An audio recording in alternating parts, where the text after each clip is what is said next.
입시를 묻다 피기맘. 입시뉴스 오늘은 초중등 학생 수 서울은 빼기 경기도는 더하기라는 주제로 이혜영 소장님 모시고 이야기 나눠보겠습니다. 안녕하세요. 네, 안녕하세요. 먼저 어떤 뉴스인지 살펴보도록 하겠습니다.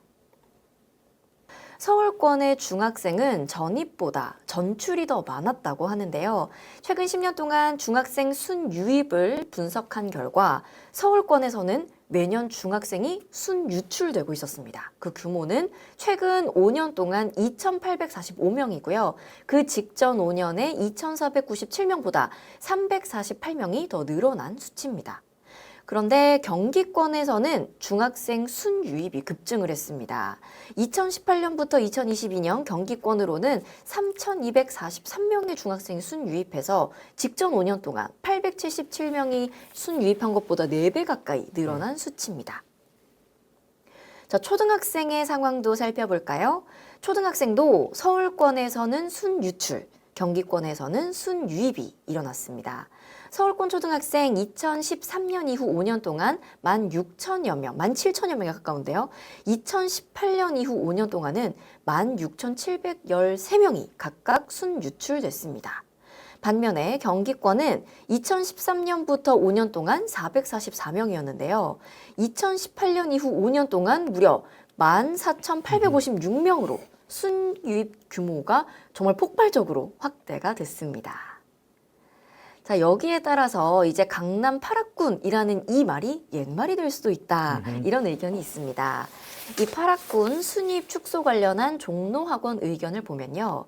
이 강남 8학군에는 부동산 가격 상승으로 진입 장벽이 발생을 했고 지역 내에 성적 상위 20-30% 이내에 들지 못할 경우 사실상 일반 지역과 별반 차이가 없다라는 인식까지 영향을 미친 것으로 보인다.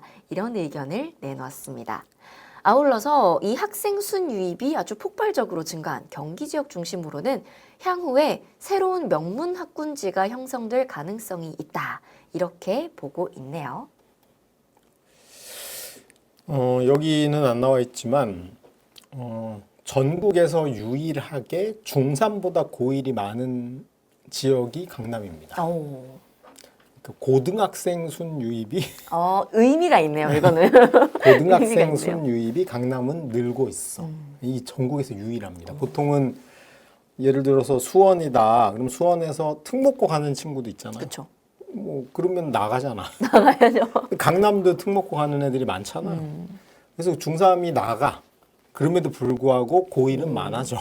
특이하네요. 그러니까 이제 이게 8학군 효과로 올려는 친구들이 늘는 거고. 뭐 이건 자연스러운 현상이죠. 원래 농경 사회가 산업화되면 이촌향도라는 걸 합니다. 맞아요. 먹고 살기 위해. 이거는 인간의 구석기 시대 인간의 DNA를 가지고 있는 인간의 아주 아주 고유한 이동이라고 봐야죠. 어차피 사냥감이 있는 대로 가잖아. 먹고 살 수 있어야 돼. 그러니까 이제 서울로 몰렸어. 근데 이제 요즘 보면은 서울 중심이든 산업이 경기도로 막 퍼져가고 있죠, 사실은. 그래가지고 용인 주변에 뭐 그 삼성을 중심으로 한 거기 엄청난 그 먹거리들이 형성이 됐고 그 주변에 신도시들이 빡빡 생기고 뭐 동탄도 생겨 계속 생기잖아요, 경기 주변에. 그리고 서울 지역에 이제 더 이상 지을 데가 없어. 자리가 서울은 꽉 찼어요. 그러니까 이제 당연히 서울 주변에 이렇게 생기기 시작하죠. 경기도 출발만 봐도 그렇잖아요. 저 성남 분당 여기가 처음에는 우리 판자촌 그렇죠. 쫓겨나서 만들어진 건데 지금은 뭐 경기도 제1의 핫한 동네가 됐잖아요. 이제 그런 자연스러운 거고 여기 잠깐 언급했듯이 서울 아파트 값이 너무 비싸서 서울로 출퇴근하는 사람도 많죠. 베드타운으로. 김포가 대표적인데 김포의 먹거리가 그렇게 많지는 않거든. 네. 다 어업에 종사할 수는 없잖아요. 거기 대부분 서울로 출퇴근하는데 어쨌든 자기 삶의 근거지는 거기다 두고 있으니 당연스럽게 이제 그렇게 퍼진 거고. 이제 문제는 여기서 뭐 충청도나 전라도나 강원도로 좀 더 퍼져야 되는데 그거는 아직은 진행 중이죠. 이게 더 선진화되면 어떻게 되냐면 그 유럽이나 미국이나 일본 같은 경우도 마찬가지인데 강원도다 그러면 거기 춘천이나 원주처럼 이렇게 형성이 되죠. 자기 지역에서 이제 서울처럼 위성도시가 만들어지고 형성이 되는데 어쨌거나 그래서 이제 학생들이 가족이 이사 가고 젊은 친구들이 이사 가니까 거기서 아이들이 태어나고 학교를 가고 이런 현상이 벌어지긴 합니다. 근데 이제 여기 맨 마지막에 분석했듯이 파락군의 순유입이 축소되겠죠. 거기도. 그다음에 이제 문제는 강남에 이러면 문제죠. 부산에 가면은 금정구라는 동네가 있어요. 옛날에 잘 살았던 데야. 그러니까 구도심의 명문 지역이거든요. 비싼 동네야. 서울로 치면 평창동 그런 개념이죠. 부자들이 많이 살았던 네. 금정 산성 밑에 아주 조용한 동네야. 근데 거기에 처음에 부산 지역에 부자들이 살다가 해운대 신도시도 개발이 되고 그러니까 이제 계속 여기는 애들이 성장하면 나가. 여기는 누구만 살아요? 어른들만 어르신들만 살아. 그러니까 애가 없는 거야. 어. 학교가 지금 계속 줄고 있어요. 분당이 요즘 그런 위기에 있죠. 왜냐하면 분당에 80년대에 들어갔던 분들이 지금 나이가 이제 더 이상 학교 다니는 애들은 없어. 그렇죠. 그러면 거기를 젊은 애들한테 물려주고 가야 되는데 그걸 살 만한 사람이 없어요. 돈이 있어야 되니까. 지금 만약에 강남에 아파트가 나온다고 쳐도 중학교 2학년 부모가 그걸 살 수 없어. 없죠. 그러면 이제 분당도 그렇게 되는 거고 그러면 자꾸 어디로 가요? 용인이나 화성이나 뭐 이렇게 자꾸 광주 이런 데로 나가게 되겠지. 근데 이게 자연스럽게 순환이 되지 않으면 이제 강남도 그렇게 되면 이제 그런 현상이 벌어질 수 있죠. 예를 들어서 강남이 교육 인프라만 좋으면 학교 끝나면 이사 가겠지. 그렇죠. 근데 교육 인프라만 좋은 게 다 아니야. 좋으니까. 그러니까 이제 거기서 애가 고등학교 가고 졸업을 해도 대학을 다니고 취직을 해도 그렇다고 거기 뭐 100평짜리가 많은 것도 아니거든요. 그럼 뭐 3대가 같이 살 수는 없으니까 그러면 그 친구들이 나가 살면 여기는 어르신들 두 분만 두 분 살고 사시고. 계속 이런 현상이 벌어지다 보면 그럴 수 있어. 근데 만약에 이제 이게 선순환으로 그래 우리 집 노인네 두 분은 양로원 가시고 젊은 자식들이 자녀들이 그러면 이제 이게 되겠죠. 근데 이제 뭐 어떻게 될지는 알 수 없으나 현재까지로 봐서는 분당 그런 곳에서 약간 그런 증세가 나타나서 아기들이 좀 적어지고 있는 추세를 보이고 있습니다. 그런 건 현실인 것 같아요. 근데 뭐 당장은 그 문제보다 우리는 일단 어느 동네에도 애가 별로 없다는 게 문제죠. 서울도 이제 드디어 초등학교 문 닫은 데 생겼고 고등학교도 문 닫은 데가 생겼고 지방 가면 더 하죠. 매년 초등학교는 한 반씩 없어지는 데가 많아요. 지금 목포에 한 몇 년 전에 갔었는데 목포의 선생님들이 걱정하시더라고요. 매년 초등학교 한 반씩 사라진대요. 그게 그 정도면은 꽤 큰 것 크죠, 같은데요. 크죠. 그래서 이제 뭐 이게 어쨌든 교육과정이나 대입하고도 연결이 돼 있어요. 그래서 지금 뭐 이 정부가 추진하고 있는 상대평가를 절대평가로 바꾸는 문제. 왜냐하면 이게 상대평가할 인원이 없을 수도 있어. 그만큼의 인원이 안 나와. 4%를 A를 1등급 줘야 되는데 한두 명 줄 수는 없잖아요. 이게 자연스럽게 이제 절대평가되고 대학이 뽑는 방식도 고등학교 내신만 갖고 뽑는 건 불가능이야. 그리고 뭐 이런 다양성을 요구하는 시대에도 맞지도 않고 이게 사실 이게 몰려져 있는 거고 저는 교육 정책이나 뭐 이런 거는 어쨌든 그 당시를 살고 있는 학생들에 초점이 맞춰져 있어야 된다. 그렇다고 뭐 이미 그 주거 형태나 인구 밀집도가 변화돼 있는 걸 뭐 중앙에서 원칙을 세워서 이렇게 분배를 한다고 해서 해결될 문제는 아니기 때문에 현재 이제 조성되어 가고 있는 이 구조 내에서 어떻게 잘 해결할 것인가를 고민하고 진짜 뭐 지역별 균형 발전 이런 걸 좀 모색을 해봐야 되지 않을까 그런 생각이 좀 듭니다. 근데 이거는 아닌 것 같아요. 강남 파락군이 옛말이 되려면 앞으로 한 100년은 있어야 되지 않을까. 그러니까 제일 저는 이런 뉴스들 보면은 이제 소장님께서도 여러 번 말씀하셨지만 학생 수가 많은 곳에 가야 지금은 성적을 받기가 유리하다. 그런 얘기를 자주 해주시잖아요. 어느 정도 많아야지 아니면 어느 정도는 좀 있어야 많은 축에 속한다고 할 수 있을 근데 것 그게 같으세요? 이제 곧 끝나는 거예요. 뭐냐면 지금 중2부터 고교 학점제 되면 절대평가가 그러니까 지금 현재 1학년을 상대평가를 유지한다고 치더라도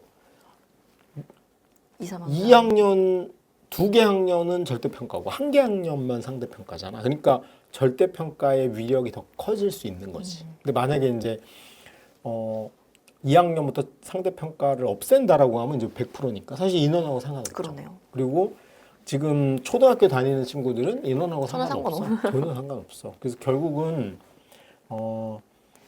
학교가 어떤 게 좋으냐를 인원으로 결정하던 시대는 이제 옛날 얘기가 된 거지. 야, 라떼는 벌써 라떼. 라떼는 야 300명 넘어야지 1등급이 많이 나와서 좋았대더라. 뭐 이런 얘기를 하는 거고 이제 그 절대평가 시대에 살던 친구들은 그런 게 아니야. 야 니네 학교에 심리학 개설이 되니? 아예 그 달라지네요. 그렇지. 니네 학교는 챗 GPT 교육 받았니? 뭐 이런 거인 거고 좀 많이 바뀌겠죠. 풍속이. 그래서 이렇게 좀 우리 종로학원도 라떼는이잖아. 그렇죠. 이제 그렇게 될 수 있죠. 이제 저런 분석은 과거의 프레임으로 미래를 분석하는 툴이 될 수도 있기 때문에 좀 다르게 보여야 될 면은 있는 것 같아요.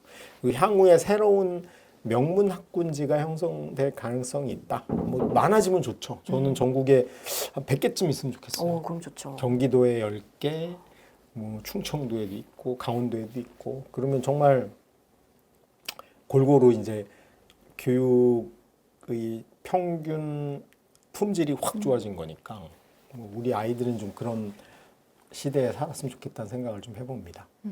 학군지라는 말 자체도 라떼가 조금 되면 그렇죠. 좋겠네요. 지금 파라군 없어요. 지금은 없어. 그냥 뭐라 그래? 강남 교육청 관할. 네. 관할 그냥. 그렇게 부르지. 1학군, 2학군, 3학군 이 얘기도 벌써 라떼는이야. 그런 거 없어요. 특히 이제 우리나라는 이제 해방되고 나서 굉장히 빠르게 바뀐 거죠. 왜냐면 그전에는 뭐 600년간 성리학만 했어요. 600년간 안 바뀌었는데 최근 한 7, 80년에 확 바뀐 거야. 그러니까 이제 변화가 빠른 건데 그건 뭐 교육뿐 아니고 다 마찬가지죠. 근데 교육은 속도는 더 빨라야 될 것 같아요. 그러니까 예를 들면 기본이란 게 있잖아. 기본은 뭐예요? 배우고 가르치고 토론하고 무엇을 배울까는 미래를 보고 결정해야 돼. 뭐 이런 몇 가지 원칙만 지켜주면 시대의 흐름에 맞게 빨리빨리 변화하는 게 맞는 거죠. 그러니까 우리나라 사실 실학이란 게 생긴 지 몇백 년이 됐잖아. 조선 후기부터 이제 청나라에서 서학이 들어오면서 실학이 이제 자연과학이 중요한가 봐라고 됐는데 문송합니다 된 지는 이제 10년 됐어요. 그전 우리 세대만 해도 문과가 득세했죠. 그쵸. 그래서 서울대 법대 간 친구들이 자기는 과학을 못한다는 걸 자랑스럽게 얘기. 그 중인들이 하는 과학을 내가 굳이 이러면서 이제 지금 이제 사회 지도층이 대부분 문송합니다 했어야 되는데 여전히 그걸로 이제 사회를 가지고 가고 있었는데 이제 바뀐 거죠. 도저히 그걸로 이제 더 이상 막을 수 없는 거야. 이 자연과학이나 이공계를 빼고는 뭐 미래를 논할 수 없으니까. 그래서 확 바뀐 거죠. 그러면 이게 반영이 돼야 돼. 저는 대학도 이과가 한 70% 되고 문과는 30%로 줄어야지. 왜냐하면 시대가 오른대. 그쵸. 과학이 시대고 우주 개발 시대고 이 인공지능 시대인데 성리학을 우리가 얘기할 수는 없잖아. 그런 변화가 있는 거죠. 시사점이 있죠. 우리 지금 이제 막 태어나거나 이제 유치원이나 초등학교 저학년인 친구들은 기다리면 명문대를 갈 수 있다. 그냥 나는 가만히 있는데 대학 레벨이 올라가는 거예요. 원래 내가 초등학교 1학년 때 학력 진단을 그걸 때는 할 수는 없겠지만 만약에 초등학교 1학년 나의 학력이 세종대 정도 갈 수준이었는데 기다리다 보면 한양대를 갈 수도 있어요. 올라갈 수. 애들이 줄고 대학은 안 주니까. 그러면 이제 이게 올라가는 거죠, 같이. 그런 측면에서 사실은 이제 확실히 대학 입시, 교육 또는 대학 가는 문제는 학생들이 주도권을 쥐는 거야. 내가 갑이야.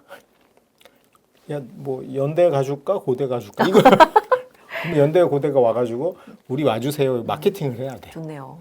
그렇게 이제 한 발 한 발 가고 있는 거죠. 그래서 저는 어른들이 할 일은 그런 것 같아요. 왜 연고대만 더 좋은 학교를 만들어야 돼? 그래서 연대, 고대, 카이스트. 그다음에 뭐 연대, 고대, 뭐 저기 포항공대 이렇게 해가지고 그럼 애들이 니들이 와서 제시를 해봐. 어떤 교육을 시켜주실 건가요? 장학금을 얼마나 줄 거야? 뭐 이러면서 선택을 할 수 있는. 근데 이걸 아주 그동안은 워낙 가려는 사람들이 많으니까 자기들이 무슨 갑질인 것처럼 칼자루를 쥐고 막 줄을 서시오 이걸 한 거잖아요. 근데 그거는 변화가 된다는 건 확실한 거죠. 그리고 교육 중심도 경기도로도 서서히 이전되는 부분도 고민이 되지 않을까. 예를 들면 뭐 경희대 같은 경우 저기 영평에. 회기동하고 수원에 있어요. 그럼 이제 만약에 경기도 애들이 갑이 되면 야 우리 가기 힘드니 그 서울 거 팔고 일로 와. 국제 캠퍼스로 뭐 와. 그럴 수도 있는 거죠. 성대도 마찬가지고. 마지막 건 너무 진지하게 고민하지 마십시오. 다음 세기에나 되겠지. 오늘도 이혜용 소장님과 함께했습니다. 고맙습니다. 네, 감사합니다.